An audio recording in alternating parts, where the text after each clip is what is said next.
flashlight suddenly fell under the bed. I quickly turned it to the other side. Fortunately, when the kidnapper picked it up, he didn't notice me, but one of his partners seemed to sense something and turned the light on.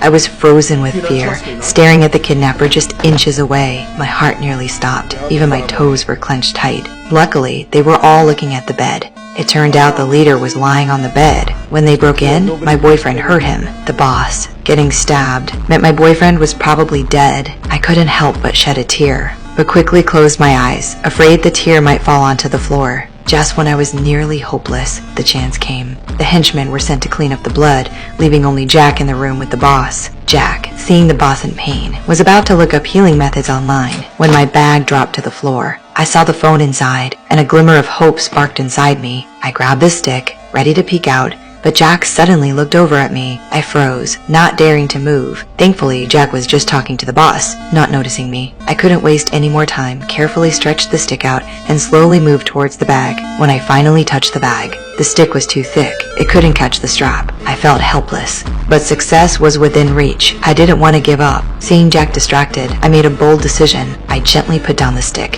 held my breath, and crawled out. Right under the noses of the two kidnappers, I successfully grabbed the bag. I quickly took out my phone to call the police, but halfway through the text, the phone died from lack of battery. I was completely hopeless. What made it worse was, I heard Jack's voice, saying the healing method he found was to lift the boss and the bed together. It seemed I was about to be exposed, so I closed my eyes and prepared to accept my fate. 3.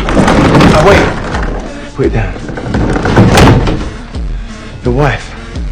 She's a doctor.